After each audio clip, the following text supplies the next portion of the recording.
Definition of wind, the movement of air, air मतलब हवा, movement मतलब गति, from high pressure area to low pressure area is called wind. मतलब wind क्या है, हवा क्या है, जो हाई प्रेशर बेल्ट से हवा अगर लो प्रेशर बेल्ट की ओर जा रही है तो उसे क्या बोलते हैं, उसे विंड बोला जाएगा, हाई प्रेशर से लो प्रेशर की ओर। ठीक है, ये विंड होती है, तीन टाइप की विंड होती है, एक होती है परमानेंट विंड, एक होती है सीजनल विंड और तीसरी होती है लोकल विंड। आज हम सिर्फ परमानेंट विंड के बारे में बात करेंगे कि परमानेंट विंड होती क्या है। उसके लिए मैंने एक डायग्राम तैयार किया है।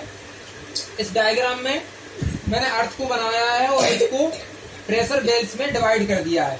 तो इस तरह से बीच वाला जो हिस्सा होता है इक्वाटोरियल रीजन है ना, ये इक्वेटर के पास वाला जो एरिया होता है वो लो प्रेशर होता है।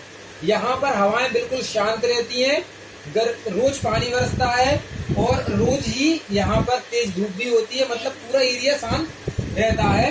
इसके ऊपर जाओगे तो सब ट्रॉपिकल हाई प्रेशर बेल्ट होता है। कैसा होता है, सब ट्रॉपिकल हाई प्रेशर बेल्ट। उसके ऊपर जाते हैं तो सब पोलर लो प्रेशर बेल्ट होता है और नॉर्थ पोल में फिर हाई प्रेशर होता है।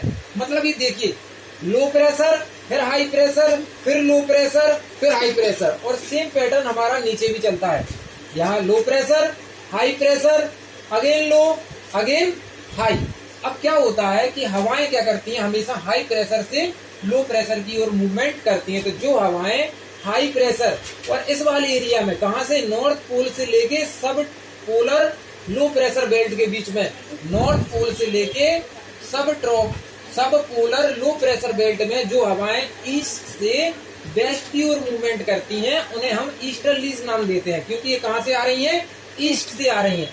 इसी तरह से इस वाले एरिया में है ना, नॉर्थ और साउथ दोनों ओर, इस वाले एरिया में जो हवाएं वेस्ट से ईस्ट की ओर मूवमेंट करेंगी हम उन्हें वेस्टर्लीज बोलेंगे। क्या बोलेंगे, वेस्टर्लीज। फिर क्या होता है कि सब ट्रॉपिकल एरिया से लेके डोल्ड्रम के बीच में, सब ट्रॉपिकल एरिया से लेके डोल्ड्रम के बीच में जो हवाएं चलती हैं उन्हें बोला जाता है ट्रेड विंड कहा जाता है, उन्हें ट्रेड विंड कहा जाता है।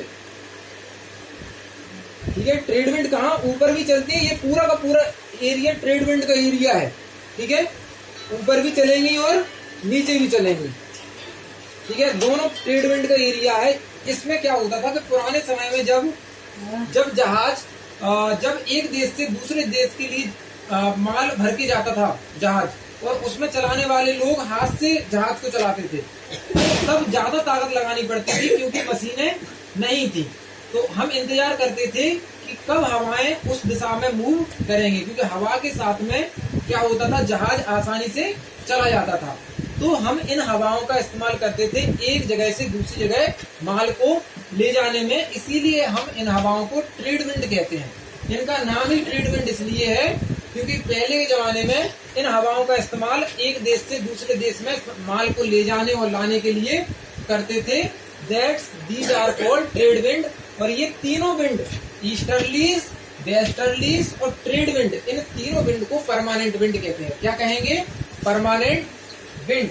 जो मैंने आपको इसमें एक्सप्लेन किया है, दो तरह की और विंड होती हैं, एक होती है हमारी सीजनल विंड और अगली वाली होती है लोकल विंड। वो मैं आपको अगली वाली वीडियो में एक्सप्लेन कर दूंगा।